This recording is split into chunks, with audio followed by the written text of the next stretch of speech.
"Sophia, did you buy that dress at a discount market?" Margaret's laughter rang out, followed by the entire table's mockery. Alexander only lowered his head, refusing to defend his wife, leaving her to be seen as a poor woman clinging to a wealthy family. But while everyone was still reveling in their laughter, Sophia calmly lifted her phone and pressed a button. The large screen lit up Arcadia Capital has officially withdrawn $1 billion from Blackwood Group. In an instant, the laughter fell silent, and the Blackwood empire collapsed right at the dinner table.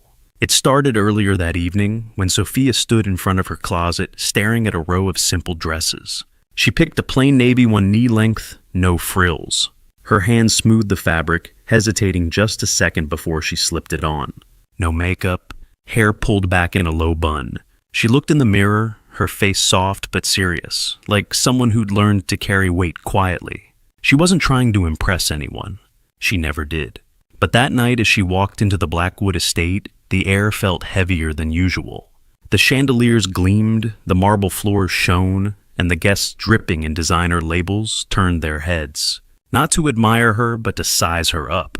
Their eyes lingered on her dress, her plain shoes, the way she held her small clutch with no logo. She felt it, that familiar sting of judgment, but she kept her chin up, her step steady. As Sophia crossed the foyer, a young woman in a glittering emerald gown, her hair piled high with pins that caught the light, blocked her path. This was Vanessa, a socialite who thrived on attention, her smile as sharp as her stilettos. "Oh, Sophia, you're here," she said, her voice loud enough to turn heads. "I almost didn't see you.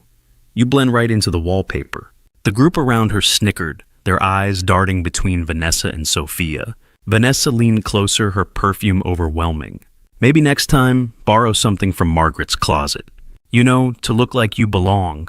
Sophia's fingers tightened on her clutch, but she didn't flinch. She met Vanessa's gaze, her voice low and even. "I'm exactly where I need to be." Vanessa's smile faltered just for a second before she tossed her head and laughed. But the crowd's laughter felt forced, like they sensed something they couldn't place. The dining hall was a sea of wealth. Men in tailored suits, women with diamonds glinting on their necks, all swirling around long tables covered in crisp white linens. Sophia took her seat next to Alexander, who barely glanced at her. He was fidgeting with his cufflinks, his jaw tight, already looking like he'd rather be anywhere else. Margaret, his mother, sat at the head of the table, her silver hair swept up, her red lipstick sharp as a blade. She was the kind of woman who could make a room feel small with one look. Across from Sophia was Henry Cross, the family's lawyer, his tie too tight, his smirk too practiced. And then there were the others, an aunt with a fake laugh, a cousin who kept checking his phone, a business associate with a Rolex that screamed for attention. They all had that same air, entitled untouchable, sure of their place at the top. Margaret's voice cut through the chatter first. "Sophia, honestly, that dress, did you pull it out of a thrift bin?" Her laugh was loud, performative, and the table followed her lead. Heads turned, eyes gleamed with amusement. A woman in a sequined gown leaned forward, her voice dripping with fake sweetness. "Oh, darling, it's so quaint. Did you make it yourself?" The aunt, her pearls clinking as she reached for her wine, chimed in. "She must have married Alex for the money. I mean, look at her. What else could it be?" Laughter rippled again, sharper this time. Sophia's fingers tightened around her napkin, but her face stayed calm. She didn't flinch. She just looked at the aunt, her eyes steady, and said, "Is that what you think marriage is for?" The table went quiet for a split second. Then Margaret waved it off, laughing louder to drown it out. During the first course, a man in a charcoal suit, some venture capitalist named Richard with a permanent sneer, leaned across the table. His voice was loud, meant to carry. "Sophia, tell me, do you even know what a hedge fund is? Or do you just nod and smile when Alex talks business?" The table chuckled, a few guests exchanging knowing looks. Richard leaned back, swirling his wine, waiting for her to stumble. Sophia set her spoon down, her movements deliberate, and looked at him. Her voice was quiet but clear. "I know enough to understand your last deal tanked." The room froze, Richard's face turning red as a few gasps broke the silence. He opened his mouth, then closed it, his sneer gone. Sophia picked up her spoon again, taking a sip of soup like nothing had happened, while the table shifted uncomfortably. Henry Cross leaned back in his chair, his voice oily. If she really loved Alex, she'd have at least gotten him a decent anniversary gift. What was it last year, Sophia? A book. He smirked and the table erupted again. Alexander shifted in his seat, his face red, but he didn't say a word. He just gave a weak smile like he was in on the joke. Sophia's lips pressed together just for a moment before she picked up her fork and took a slow bite of her salad. The room kept going, the mockery building, like a wave. A cousin in a velvet blazer leaned over. You know, Sophia, you don't have to try so hard to fit in. It's okay to just stay in your lane. The words landed like a slap, but Sophia didn't react. She set her fork down, her movements precise, and looked at him. My lane, she asked, her voice soft but sharp enough to make him blink. The table laughed again, but it was nervous now, uneven. As the servers brought out the main course, a woman named Claire, a fashion editor with a pinched face and a designer scarf, leaned towards Sophia. You know, dear, there's a charity shop I could recommend. They have dresses that might suit your budget. Her tone was all fake kindness, but her eyes were cold, calculating. The table tittered, some hiding their smiles behind napkins. Sophia paused, her knife hovering over her plate. She looked at Claire, her expression unreadable, and said, I dress for myself, not your approval. Claire's smile froze her scarf, suddenly looking too tight. The table's laughter died down, replaced by a few awkward coughs. Sophia cut into her steak, her movement steady, as if she hadn't just turned the room's energy upside down. The dinner went on like that, each comment digging deeper. Margaret, with her wineglass raised, said, Tell us, Sophia, what does your family even do? Are they farmers? Shopkeepers? The table roared. A man in a pinstripe suit, some hedge fund guy, added, She's probably never seen $1 million in her life. Sophia's hand paused on her glass, her knuckles white for just a second. She looked at him, her gaze steady, and said, You'd be surprised. The man laughed, but it was forced, and a few people shifted in their seats. Alexander, still silent, reached for his water, his hand shaking slightly. The room was starting to feel like a pressure cooker, the air thick with cruelty and something else, something no one could quite name. Halfway through dessert, a young journalist, eager and overconfident, pushed a recorder towards Sophia. Mrs. Blackwood, any comment on the rumors that you're just a gold digger? His grin was smug, like he'd already written the headline. The table leaned in, waiting for her to falter. Sophia set her dessert spoon down, her eyes locking onto his. Write what you want, she said, her voice calm but edged with steel. The truth doesn't need my permission. The journalist blinked, his recorder lowering slightly. A few guests exchanged glances, their smirks fading. Sophia took a sip of her coffee, her hand steady while the journalist fumbled with his notes, suddenly unsure of his angle. Sophia's phone sat on the table, its screen dark. She hadn't touched it all night, not even when the notifications buzzed softly. But now, as Margaret launched into another story about the Blackwood family's latest deal, a billion-dollar merger that would change the game, she called it, Sophia's fingers brushed the phone. She didn't pick it up, not yet. She just let her hand rest there like she was waiting for something. Margaret noticed her eyes narrowing. What's that, Sophia? Checking your coupons. The table laughed again, but it was starting to feel rehearsed, like they were all playing parts in a script they didn't fully understand. Sophia smiled, just a small curve of her lips, and said, Oh, $1 billion. How interesting. Her voice was calm, almost too calm, and it made the room pause.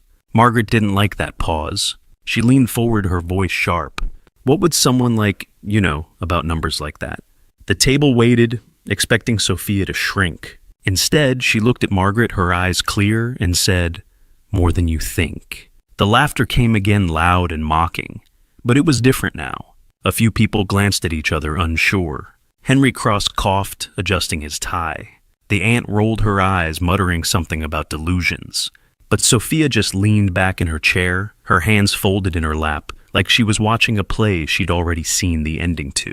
As the evening wore on, a man named Gregory, a board member with a booming voice and a gold watch, stood to toast the Blackwood legacy. His speech was full of swagger, praising Margaret's vision and Alexander's future. Then he turned to Sophia, his smile condescending. And to Sophia, who, keeps Alex company. The room burst into laughter, glasses clinking. Sophia's face didn't change, but her fingers tapped once on the table, a small, controlled movement. She stood her chair, barely making a sound, and raised her glass. To legacies, she said, her voice clear, and the people who actually build them. The room went quiet, Gregory's smile slipping. He sat down, his toast forgotten, as Sophia lowered her glass without drinking. The dinner plates were cleared, and the conversation turned to the Blackwood Empire. Margaret was in her element, talking about stock prices, boardroom deals, the kind of power that made people lean in. She asked, her voice booming, "So, Sophia, how much wealth does your family really have?" The question was a trap, and everyone knew it. The guests laughed, some covering their mouths, others not bothering to hide it. Alexander looked at his plate, his jaw tight, and nodded faintly. "Maybe Mother's right," he said, his voice barely audible. The betrayal hung in the air, heavy and cold. Sophia's eyes flickered to him just for a moment before she looked away. Henry Cross jumped in, his tone cutting. "Sophia, you don't deserve to stand next to a Blackwood. You know that, don't you?" The room waited for her to crumble. Instead, she looked at him, her eyes like ice, and said nothing. In a quieter moment, as the servers refilled glasses, a woman named Lillian, an art dealer with a sharp bob and sharper tongue, leaned toward Sophia. "You must feel so out of place here," she said, her voice low, but loud enough for nearby guests to hear. "All this wealth, all this power, it's not for everyone." Her smile was thin, like she was doing Sophia a favor by pointing it out. Sophia turned her head slowly, meeting Lillian's gaze. "Funny," she said, her voice soft. "I feel right at home." Lillian's smile froze, her fingers tightening around her glass. The guests nearby shifted their conversation, stalling, as Sophia turned back to her plate, her expression calm but unyielding. The silence was louder than the laughter had been. Sophia reached for her phone, her movements slow, deliberate. She unlocked it, her thumb moving across the screen with a kind of quiet authority. The room didn't notice at first. They were too busy chuckling, whispering, passing around another round of wine. But then the large screen at the front of the room flickered. A message appeared, bold and clear: Sophia Lane, owner of Arcadia Capital. The laughter stopped, like someone had pulled a plug. Forks clinked against plates. A glass tipped over, spilling red wine across the table. Henry Cross froze, his mouth half open. The journalists in the room, invited to cover the Blackwoods' big night, scrambled for their phones, their cameras. Sophia set her phone down and said, "This is only the beginning." Her voice was steady, like she was stating a fact. Margaret's face went white. "Impossible," she screamed, her voice cracking. "You're just a freeloader." Henry jumped in, his hands shaking as he pointed at the screen. "Those shares were bought for someone else." "You're not the owner." An uncle, his face red from too much wine, added, "So what if you're a shareholder? You're still just a woman." The room laughed, but it was desperate now, like they were trying to claw their way back to control. Alexander stood his chair, scraping the floor. "I never needed your money," he said, his voice shaking. Sophia didn't look at him. She just picked up her glass, took a sip, and set it down with a soft clink. As the room grappled with the revelation, a server dropped a tray, the crash echoing in the stunned silence. Heads turned, and in that moment, a woman named Diane, a PR consultant with a polished smile and a reputation for spin, stood up. "Sophia, dear, let's not overreact," she said, her voice smooth but desperate. "This is all a misunderstanding. We can work together." She gestured to the screen as if she could wave it away. Sophia tilted her head, her eyes narrowing slightly. Work together?" she asked, her tone so calm it sent a chill through the room. "I don't partner with people who don't see me." Diane sat down, her smile crumbling as the journalists scribbled furiously, capturing every word. The room was unraveling. Guests whispered, their voices sharp with panic. A woman in a gold dress dropped her fork, her hands trembling. Sophia's phone buzzed again, and she glanced at it, her face unreadable. She pressed a button, and the screen changed. Arcadia Capital has withdrawn its entire $1 billion investment. The words hit like a bomb. The stock ticker on another screen started to plummet, red numbers flashing like warning lights. Guests gasped, some standing, others reaching for their phones. Margaret collapsed into her chair, her hands clutching the table. Alexander just stared, his face blank, like he couldn't process what was happening. Sophia stood smoothing her dress and said, "I told you it was interesting." In the chaos, a man named Paul, a tech investor with a loud laugh and louder opinions, tried to regain control. He stood raising his voice over the murmurs. "Come on, Sophia, this is just theatrics. You don't have the guts to tank a company like this." His laugh was forced, his eyes darting to the plummeting stock ticker. Sophia turned to him, her movements slow, deliberate. "Guts," she said, her voice cutting through the noise. "I built Arcadia from nothing. What have you built lately?" Paul's face went slack, his laugh dying in his throat. The room watched stunned as Sophia adjusted her clutch and stepped away from the table, her presence commanding every eye. The room was chaos. People were shouting, arguing, trying to make calls. Margaret's voice cut through high and desperate. "Sophia, I'm sorry. Please give this family another chance." Henry was next, his face slick with sweat. "We can renegotiate. We can fix this." Alexander grabbed her hand, his grip too tight. "I still love you. Don't leave me." A guest, some tech mogul with a fake tan, tried flattery. "You've always had a place among us, Sophia." She looked at them, her expression blank like she was seeing them for the first time. She pulled her hand free, picked up her clutch, and started walking toward the door. The room watched silent as her heels clicked against the marble. As Sophia reached the door, a woman named Elise, a corporate lawyer with a reputation for ruthlessness, called out, "You think you've won? This little stunt won't last. You'll be forgotten by next week." Her voice was venomous, her eyes flashing with defiance. Sophia stopped her hand on the door frame. She turned slightly just enough to meet Elise's gaze. "Forgotten," she said, her voice so quiet it forced the room to lean in. "Check your portfolio tomorrow." Elise's face paled, her bravado crumbling as Sophia walked out, leaving the threat hanging in the air like smoke. Sophia didn't stop. She didn't turn back. But the news was already spreading. Phones buzzed, notifications pinged. A journalist shouted, "It's on X. Blackwood Group is done." The screen showed a headline, "The humiliated wife destroys her husband's empire." Guests started leaving, their faces pale, their voices low. A woman in a fur coat whispered, "She played us all." Another, a banker with a pinched face, muttered, "This is a disaster." Sophia kept walking, her shoulders straight, her pace steady. She didn't need to say anything. The truth was doing the talking for her. Outside, the air was cool, the night quiet. Sophia stood on the steps, her breath visible in the chilly air. A car pulled up, an old sedan, nothing like the sleek limos parked nearby. She paused, her hand on the door, and glanced at a small photo tucked into her clutch. It was her mother smiling, standing in front of a tiny house with a garden. Sophia's fingers lingered on the photo, her face softening for just a moment. Then she closed the clutch, got into the car, and drove away. The memory faded as quickly as it came, but it left a weight in the air, a reminder of where she'd come from, what she'd carried. Back inside, the Blackwoods were falling apart. Margaret was on the phone screaming at someone, her voice hoarse. Henry was pacing, his tie undone, muttering about lawsuits.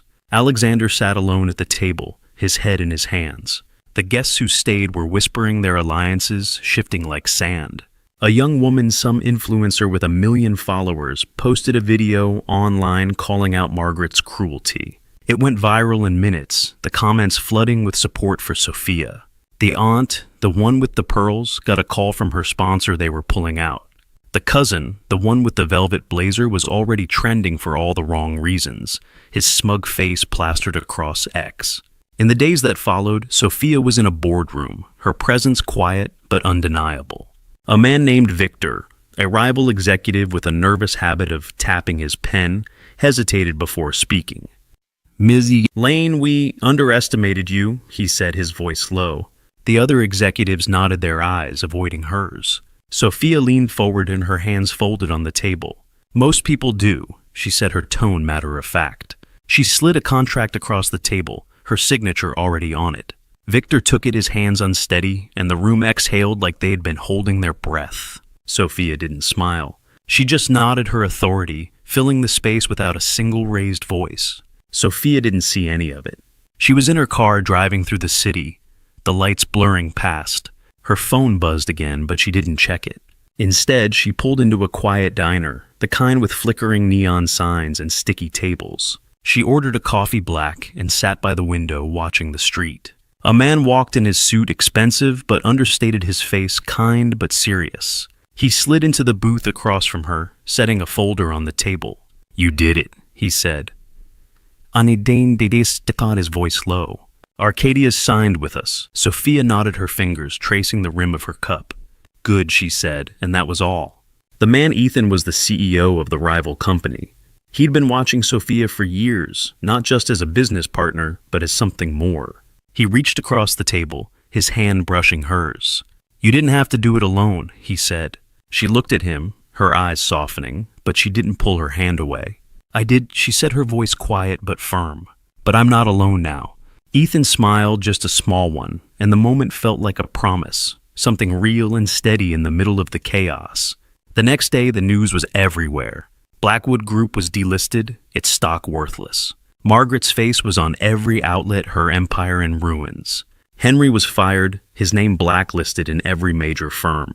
The aunt's sponsorships dried up her social circle, shrinking by the hour. Alexander was photographed leaving the estate, his bags packed, his face hollow. Sophia didn't watch the coverage. She was in a meeting signing papers, her signature sharp and precise.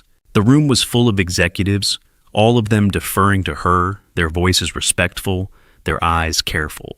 She didn't smile, didn't gloat. She just did her work, her presence filling the space. Weeks later, at another event, the air was different. People whispered her name not with mockery, but with awe. She walked in still in a simple dress, still without makeup, but no one laughed now. A reporter approached, hesitant, asking for a comment. Sophia looked at her eyes calm, and said, I don't have one. The reporter nodded, stepping back like she had just met someone untouchable.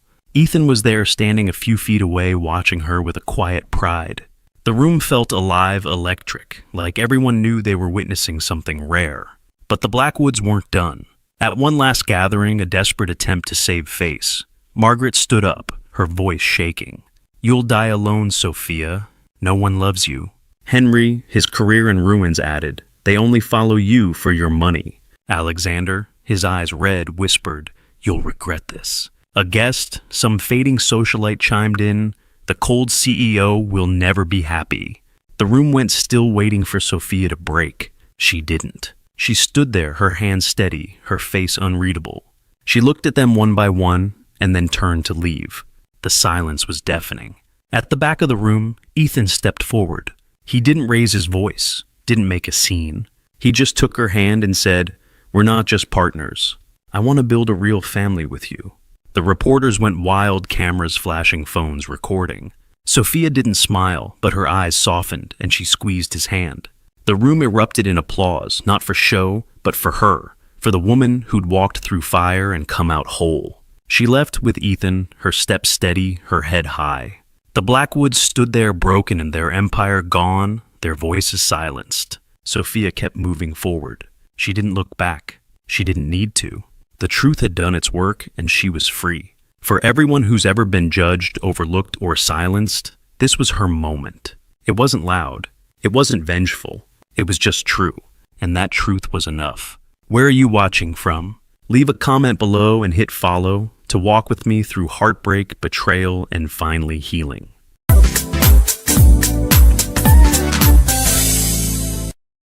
As Jessica sat across from me, her face pale and her hands trembling, I slid the folder of evidence onto the table. Her eyes widened as she flipped through the photos, the texts, the financial statements I had meticulously gathered.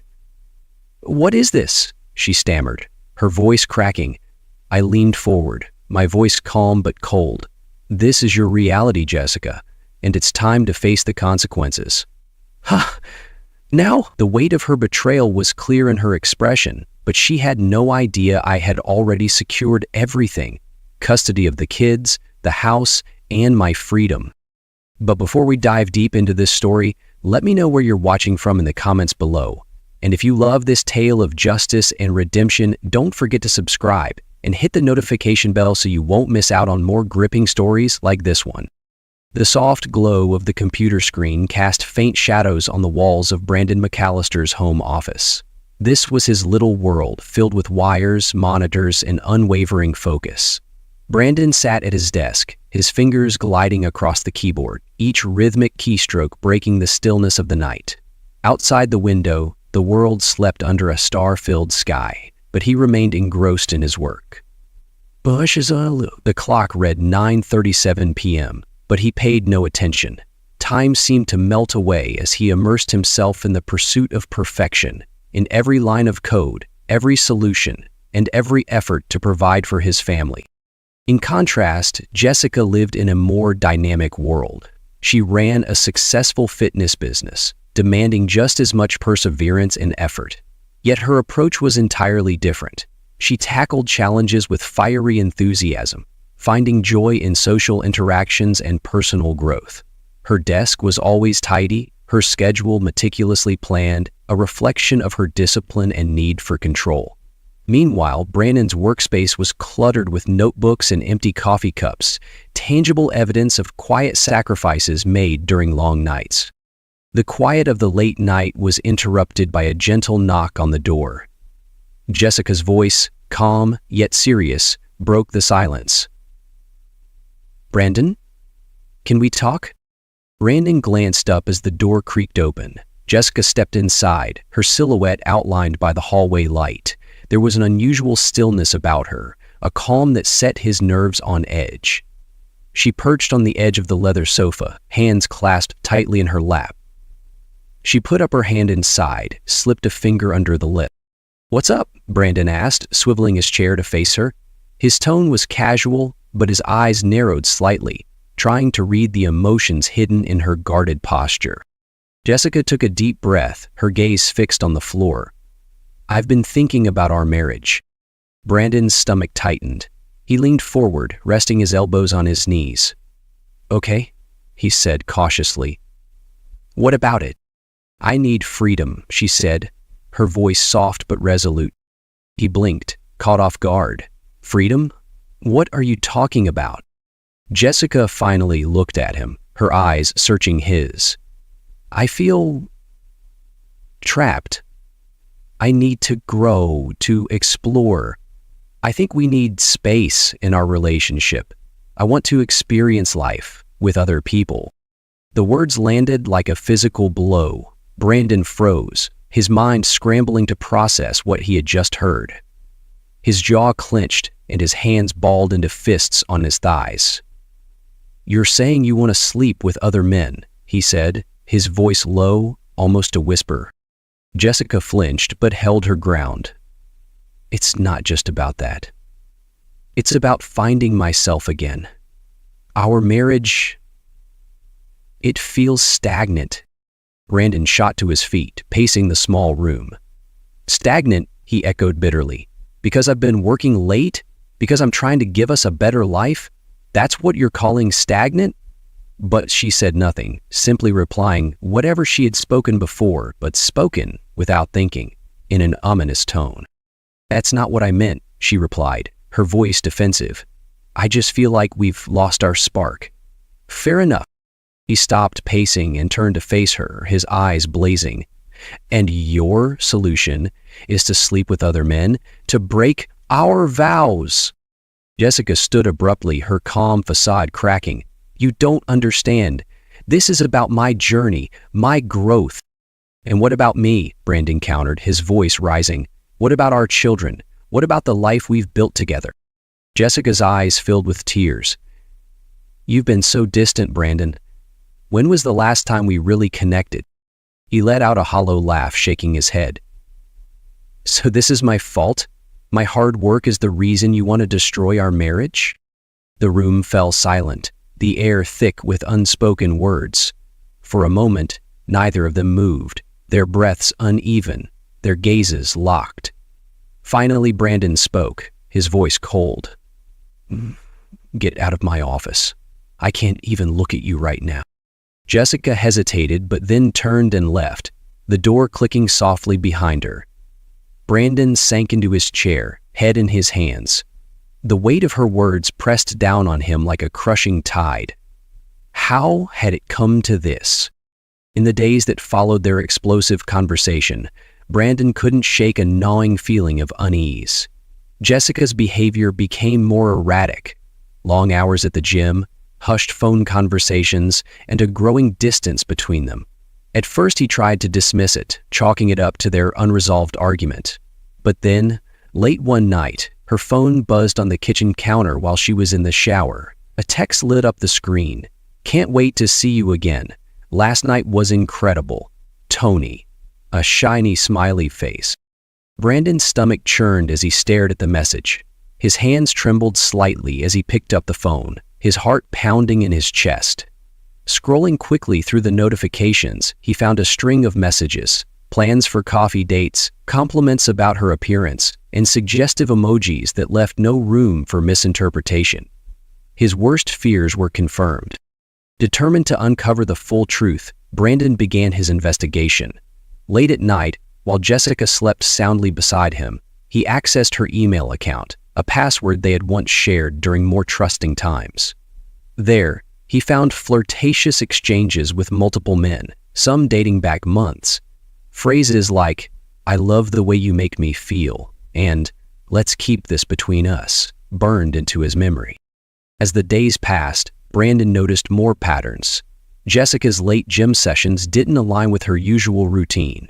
Once, while doing laundry, he found a new dress tucked at the back of the closet, something he had never seen her wear. He began taking screenshots of messages, downloading emails, and saving photos she had shared privately on social media. Each discovery felt like a knife to the heart, but Brandon channeled his pain into purpose. Meticulously, he documented everything, timelines, dates, and every word exchanged. He wasn't just collecting evidence. He was preparing for the inevitable confrontation that would define their future. Late one night, Brandon sat alone in the darkened living room, the quiet hum of the refrigerator the only sound. His mind drifted back to the early days of their marriage, to a time when Jessica's laughter filled their home like sunlight breaking through storm clouds. He could still picture her standing in the kitchen on a lazy Sunday morning, her messy bun framing a radiant smile as she flipped pancakes for Mia and Rye. She had been his partner, his confidant, and the anchor in his chaotic world. Now, that warmth was gone, replaced by cold indifference. Her once vibrant laughter had faded into curt nods and distracted murmurs. Mornings were no longer filled with shared moments, but with Jessica rushing out the door, phone in hand, muttering vague excuses about work or a client. Even the way she looked at him had changed. Her eyes, once full of love and admiration, now held a distance he couldn't bridge. Brandon's heart ached as he thought of their children. Mia's curiosity and Rye's boundless energy had always been their shared pride, the glue that held them together during tough times. But now that glue felt brittle. He worried about how Jessica's actions and his eventual confrontation would shatter the stability they had worked so hard to create. Anger simmered beneath the surface, a steady flame that threatened to consume him. How could she risk everything they had built for fleeting thrills? Yet, amidst the anger, a part of him still longed for the woman he had fallen in love with, the Jessica who had once seen him as enough. As dawn broke through the curtains, Brandon resolved to stay strong for Mia and Rye. Whatever pain he carried, he wouldn't let it touch them. The children deserved a sense of normalcy, even as their world quietly unraveled. The thought fortified him, giving him the strength to face whatever lay ahead. Brandon sat at his desk, the glow of his monitor reflecting his hardened expression. With each keystroke, he shifted money from their joint accounts into a secure one in his name. The movements were small, calculated, just enough to avoid raising suspicion. He downloaded years of financial records, preparing a clear picture of their assets. Each click felt like armor being forged, preparing him for the inevitable battle. His plan required precision. Jessica couldn't suspect a thing, yet her behavior only added fuel to his resolve. She had become more brazen, disappearing for hours without explanation, her excuses growing thinner by the day. One evening, as Jessica walked into the kitchen after another unexplained outing, Brandon's patience finally snapped. "Where were you?" His tone was sharp, leaving no room for deflection. Jessica paused, startled by the edge in his voice. "At the gym," she replied casually, pouring herself a glass of water. "At 10 p.m., Brendan shot back, his gaze piercing. "What are you training for, the Olympics?"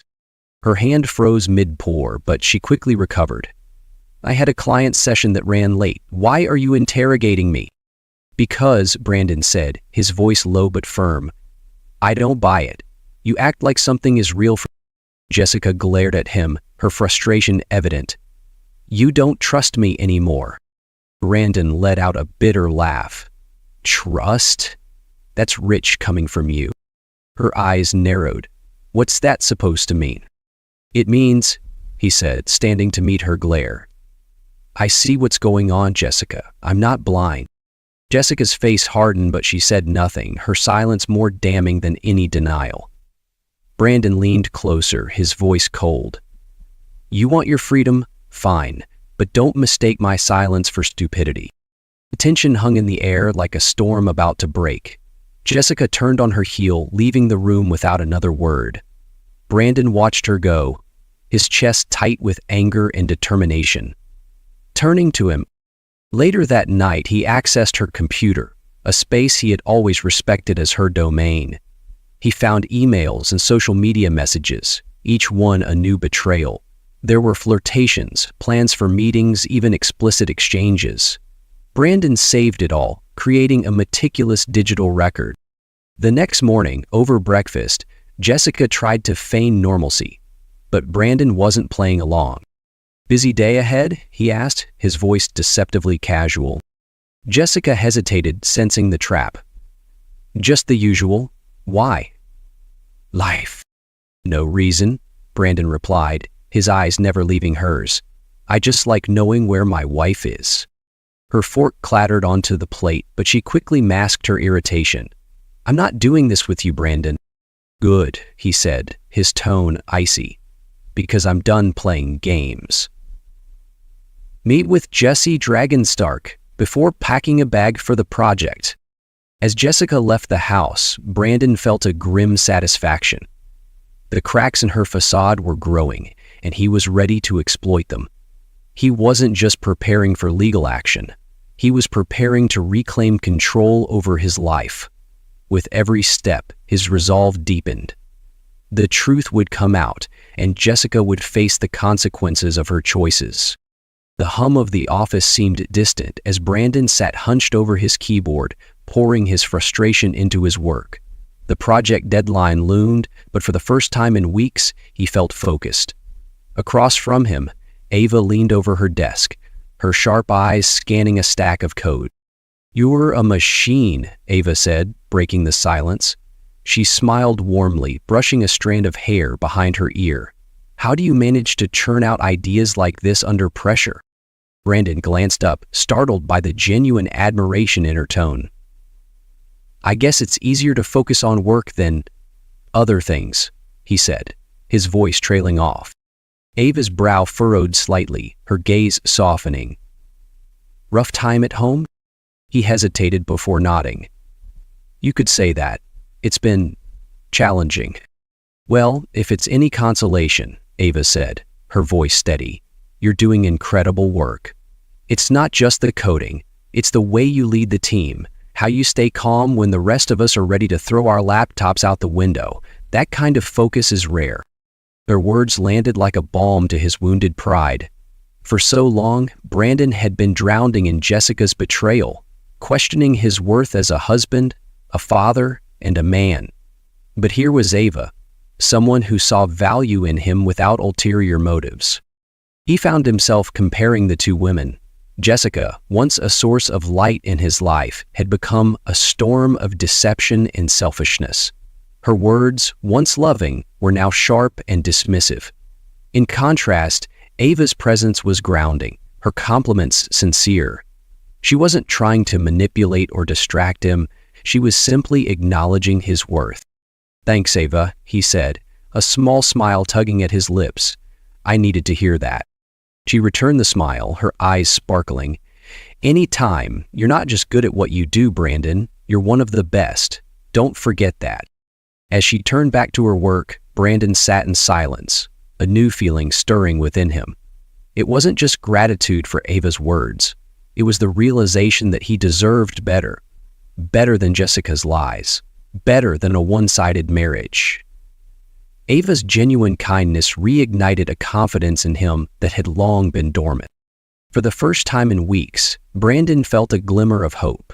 He wasn't just surviving anymore. He was starting to rebuild. And this time, he would do it on his own terms. The Saturday air was crisp as Brandon sat in his car, parked discreetly across the street from Magnolia Cafe. He adjusted his rearview mirror, catching sight of Jessica through the window. She sat at a corner table, her laughter ringing out as she leaned closer to a tall, sharply dressed man. His hand rested on hers across the table. Brandon's chest tightened. The scene confirmed what he already knew, but seeing it with his own eyes was a different kind of pain. His grip on the camera in his lap tightened, his fingers trembling slightly. This was not the life he had envisioned for himself or his children. He raised the camera, its lens trained on the couple. Each click of the shutter felt like a dagger, but also a form of vindication. Jessica's animated expressions, the man's lingering touch, the casual intimacy, they left no room for doubt. Brandon's hand shook as he zoomed in on their clasped hands, her head tilted toward the man in a way she hadn't done with him in years. Moments later, the man reached across the table, brushing a strand of hair from Jessica's face. Her smile was soft, warm, so different from the detached looks she gave Brandon at home. He captured the moment, his resolve hardening with each shot. The couple stood and began walking toward a nearby park. Brandon followed at a safe distance, his heart pounding as he trailed them down the path. He crouched behind a cluster of bushes when they paused, watching as Jessica leaned in and kissed the man deeply. His breath hitched, a mix of fury and heartbreak surging through him.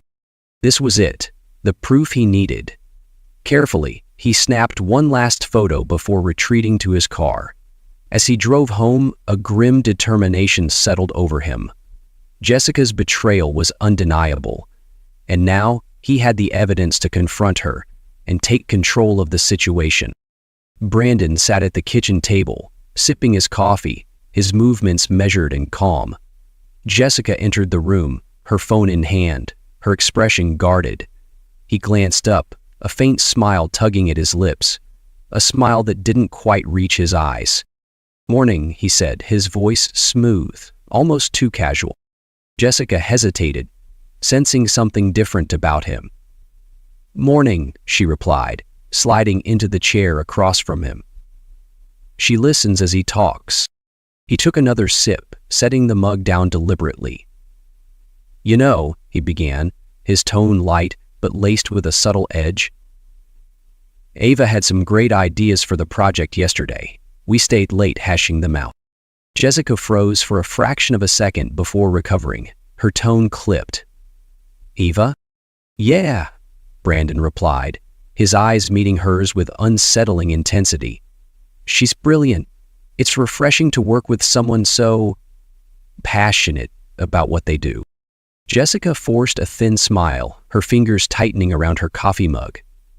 "Sounds like you two get along." "We do," he said simply, leaning back in his chair. "She really appreciates my dedication. It's nice to feel valued." Jessica's jaw tightened, her mask of indifference slipping ever so slightly. "Well, it's good that someone at work notices." Brandon tilted his head, studying her. "It's interesting," he said, his voice calm but cutting. "She sees things in me that I thought were invisible these days." His gaze swept her up. Her eyes flickered with something he hadn't seen in weeks and concern. She opened her mouth to respond, but he stood abruptly, cutting off whatever excuse or retort she was about to offer. "I'll be late tonight," he said, his tone neutral as he grabbed his keys. "Big deadline coming up. Don't wait up." As he walked out the door, Brandon felt a flicker of satisfaction. Jessica wasn't the only one who could plant doubt. The tables were beginning to turn, and for the first time, he felt truly in control. Brandon sat at the living room table, his laptop open and a folder of printed documents resting on its surface. The room was quiet, the kind of silence that comes before a storm. Jessica entered, her phone in hand, pausing when she saw his expression. Calm, composed, but with a sharpness in his eyes that she hadn't seen before. "Jessica," Brandon began, his voice steady, almost clinical, "we need to talk." Her brows furrowed as she set her phone down. "What's this about?" Without a word, Brandon turned the laptop toward her. On the screen was a series of photos. Jessica at a cafe with Anthony, their intimate walk in the park, the kiss that left no room for doubt. Her face paled as she stared at the images, her hand instinctively going to her mouth. Like Anthony, she stared in the direction of the lighthouse, out of sight of anyone. "What is this?" she stammered, her voice shaking. "It's the truth," Brandon replied coldly. "Your truth." Jessica's eyes darted between the screen and Brandon, her breath quickening. I can explain." "Please," Brandon said, leaning back in his chair, arms crossed. "Go ahead, I'd love to hear it." She hesitated, her composure crumbling. "It's not what it looks like," she said, her voice desperate. "This isn't about you, Brandon. It's about me. About my growth, my freedom." "Your growth?" Brandon repeated, his voice dripping with disbelief. "And that required lies, deception, betrayal." Tears welled in her eyes as she reached out toward him. "I never meant to hurt you." Brandon didn't flinch, his gaze cutting through her defenses. "You didn't just hurt me, Jessica. You destroyed everything we built. Our trust, our family." Her shoulders slumped, the weight of her actions finally sinking in. For once, she had no retort, no excuse. She simply whispered, "I'm sorry." All of a sudden, but Brandon shook his head. Sorry isn't enough, not anymore. The silence that followed was deafening, the realization of the consequences etched into Jessica's tear-streaked face. For Brandon, this was the moment the scales tipped, where regret could no longer outweigh the damage done. Brandon sat across from Jessica at the dining table, a thick folder resting between them. The dim light of the chandelier cast sharp shadows on his face, emphasizing the calm yet unyielding determination in his eyes. Jessica, on the other hand, sat stiffly, her hands clasped tightly in her lap. The tension in the air was palpable. "I think it's time we stop pretending," Brandon began, his voice even, almost too measured. He slid the folder across the table toward her. "These are the divorce papers." Jessica's breath hitched as she stared at the folder, her hands remaining frozen in her lap. "Divorce?" she whispered, her voice cracking. "Brandon, no.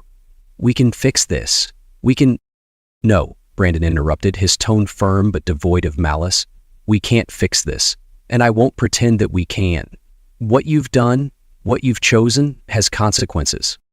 Her eyes darted to the folder and back to him, a mix of panic and disbelief washing over her face. "But the kids, Brandon, we have a family. You can't just—" "I can," he said, cutting her off again, "and I will. For Mia and Rye's sake, I've outlined terms that prioritize their stability. They stay with me. You'll have visitation rights, but their home will be here." Jessica's face crumpled as she reached for the folder, flipping it open with trembling hands. Her eyes skimmed the pages and her voice grew frantic. "This isn't fair. You're taking everything." Brandon leaned forward, his gaze steady. "Fair?" he echoed quietly. "Was it fair when you lied? When you risked our children's sense of security for your freedom?" Tears spilled down her cheeks as she looked up at him. "Brendan, please. I made mistakes, but we've been together for 12 years. Doesn't that mean anything to you?" "It did," Brandon replied, his voice softening for the first time. "But the person I married isn't sitting in front of me anymore." Her pleading gaze faltered under the weight of his words. Brandon stood, pushing his chair back smoothly. "You can sign the papers," he said, "or we can take this to court. Either way, I'm done." As he walked away, the sound of Jessica's quiet sobs filled the room. Brandon didn't look back. His steps were steady, his resolve unshaken. For the first time in months, he felt a sense of clarity, a certainty that this was the only way forward. Jessica sat alone at the dining table, the folder of divorce papers open before her. The crisp white pages seemed to blur as tears streamed down her face. She wiped at them with trembling hands, her chest rising and falling with uneven breaths. The realization of what she had lost crashed over her in waves. Brandon stood by the doorway, his arms crossed, his expression unreadable. He didn't press her, didn't speak. His silence was more cutting than any words he could have said. Finally, Jessica broke it. "Brandon," she began, her voice hoarse. "Please, can't we talk about this? I know I made mistakes, but I didn't mean to hurt you like this." He didn't move, his gaze steady and unyielding. "Jessica, we've talked enough. This is where it ends." Her lip quivered and she looked down at the papers again, her fingers tracing the edges of the pages. "But the kids, how will they understand? How will I—" Her voice cracked and she looked up at him, desperation shining in her eyes. "I can be better. I can fix this."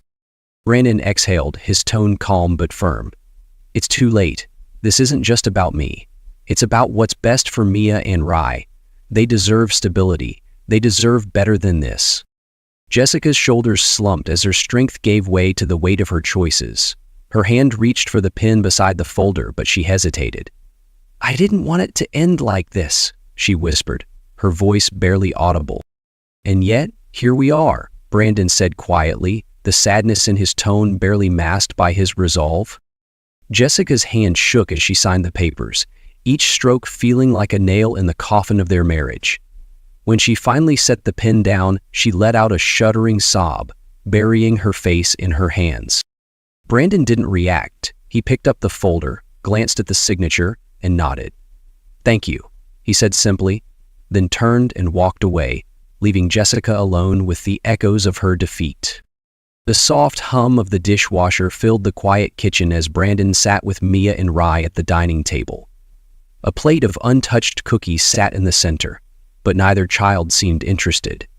Mia stared at her hands, her small fingers twisting together anxiously. Rye leaned against his chair, fidgeting with a toy car, his usual exuberance muted. "Dad?" Mia finally said, her voice barely above a whisper. "What's going to happen to us? To our family?" Brandon's heart ached at the vulnerability in her question. He reached across the table, gently taking her hands in his. "Mia, no matter what happens, one thing will never change. I love you and Rye more than anything, and I'll do whatever it takes to make sure you both feel safe and loved." Tears welled in Mia's eyes as she looked up at him. "But Mom's leaving, isn't she?" she asked, her voice cracking. "Does that mean we're not a family anymore?" Brandon swallowed the lump in his throat, determined to stay strong for his children. "We'll always be a family," he said, his voice steady. "It might look a little different, but the love we share doesn't change. Your mom and I will both be here for you, even if we're not together." Rye looked up, his toy car forgotten. "Will we have to move?" he asked, his brow furrowed with worry. Brandon shook his head. "No, buddy. You'll stay right here. You'll still have your rooms, your school, and all your friends. This will always be your home." Mia's tears spilled over as she leaned forward, wrapping her arms around Brandon's neck. "I don't want things to change," she sobbed. "I just want us to be like we were before." Brandon held her tightly, his own eyes stinging with unshed tears. "I know, sweetheart," he whispered. "Change is hard, but we'll get through this together. I promise." Rye climbed onto Brandon's lap, hugging him tightly. "We love you, Dad," he said softly. Brandon kissed the top of Rye's head, holding them both close. "And I love you, more than you'll ever know." As the children clung to him, Brandon felt a renewed sense of purpose. The road ahead wouldn't be easy, but he would face it with unwavering strength. For Mia, for Rye, and for the future they deserved. Brandon sat across from the lawyer in a sunlit office, the leather chair firm beneath him as he straightened his posture.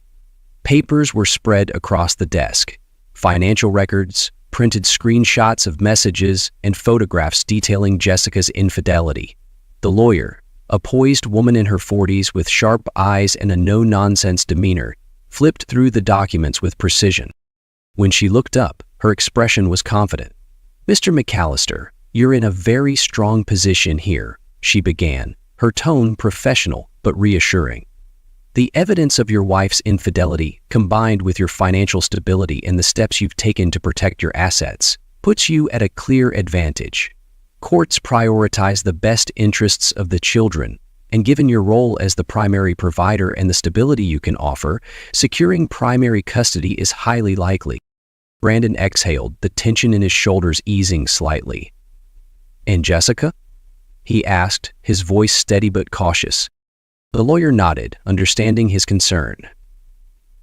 "She'll likely argue for more involvement, but the documentation you've provided weakens her case. Her actions show a disregard for the stability and well-being of the family. We'll focus on ensuring Mia and Rye's lives are disrupted as little as possible. We have to find some hope for her soul, any hope on its side." Brandon's lips tightened into a thin line. "I want to protect my kids," he said firmly. "That's my priority." The lawyer's expression softened slightly. "And that's exactly what you're doing. This process won't be easy, but with this evidence and your approach, you're prepared." As Brandon left the office, the weight of the situation pressed on him, but there was also a sense of clarity. He was taking control, not just for himself, but for his children. That evening, the atmosphere at home was heavy. Jessica stood in the doorway of their bedroom, a suitcase open on the bed. Clothes were folded neatly beside it, but the act of packing felt anything but orderly. Her movements were slow, deliberate, as if she were delaying the inevitable. Brandon stood in the hallway, leaning against the wall. He didn't offer to help, nor did he say much. The silence between them was thick, only broken by the soft sound of zippers and the occasional rustle of fabric. Jessica paused, glancing at him over her shoulder. Her face was pale, her eyes rimmed with redness. "This isn't how I wanted things to end," she murmured. Brandon's jaw tightened, but his voice was calm when he spoke. "It's not just about what you wanted, Jessica. It's about the choices you made." Her gaze dropped, and she resumed packing, each movement filled with a quiet resignation. When the suitcase was finally closed, she hesitated again, looking around the room. The family photos on the walls, the small mementos of their life together, they seemed to mock her now. "I'll be staying with Emily for a while," she said softly, as if the words might shatter the fragile quiet. Brandon nodded, his expression unreadable. "Take the time you need," he replied, his tone detached. When Jessica finally left the house, suitcase in hand, the sound of the door closing behind her echoed through the now empty hallway. Brandon stood in the living room, the weight of the moment settling over him. The house felt eerily quiet, as if her departure had taken more than just her presence. It had taken the life they once shared. He looked around, his eyes lingering on the family portraits on the mantel, the toys left scattered by Mia and Rye, and the worn grooves in the couch from years of shared laughter. The emptiness was palpable, but it wasn't all-consuming. Instead, it felt like a clearing, a space where something new could begin. Brandon took a deep breath, the stillness of the house both comforting and sobering. The end of his marriage had finally arrived, but it wasn't the end of everything. It was a chance to rebuild, to create a new life for himself and his children. One step at a time, he would fill the empty spaces with something stronger, something better. The morning sunlight streamed through the kitchen window as Brandon poured 2 bowls of cereal for Mia and Rye. The hum of the coffee maker and the giggles of his children brought a quiet warmth to the space. For the first time in months, the house felt alive, not with tension or pretense, but with genuine ease. As the kids ate, Brandon leaned against the counter, watching them talk about their plans for the day. Their resilience astounded him. Despite everything, Mia's curiosity and Rye's boundless energy hadn't wavered. They were his anchor, his reason to keep moving forward. Later that day, as he wrapped up work, a familiar name lit up his phone screen. Ava had texted, asking if he wanted to grab coffee.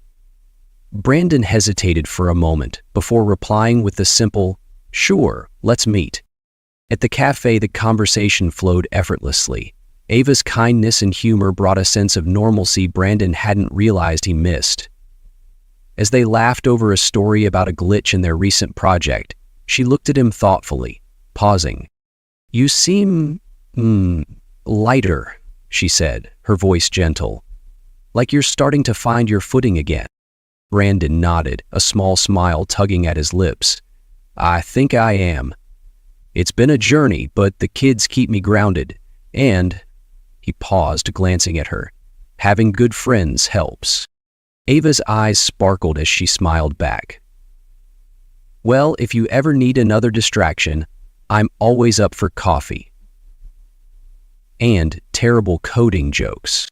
Brandon chuckled, the warmth of her words settling over him. For the first time, he allowed himself to consider the possibility of a future that wasn't weighed down by the past. As he left the cafe, the sun shining brightly overhead, Brandon felt something he hadn't in a long time. Hope. Resilience is born in the crucible of hardship, and Brandon's journey illustrates the strength that emerges from facing betrayal head-on. Despite the emotional wreckage caused by Jessica's actions, Brandon found the resolve to prioritize what mattered most: his children. Their well-being became his guiding light, allowing him to channel his pain into purpose. Love for his children provided the foundation for his recovery. Through their laughter and innocent questions, Brandon rediscovered the meaning of family, not perfection, but unwavering support and care. This love reminded him of his worth, helping him reclaim the personal power that Jessica's betrayal had threatened to steal.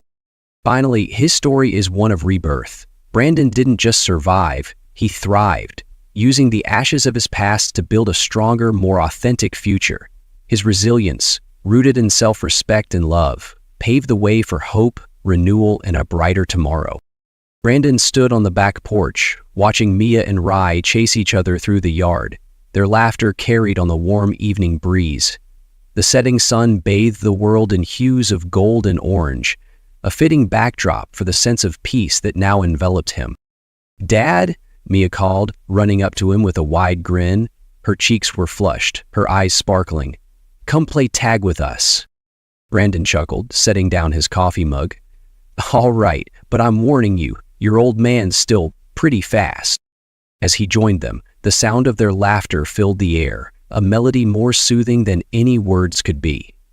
In that moment, Brandon felt the weight of the past truly begin to lift.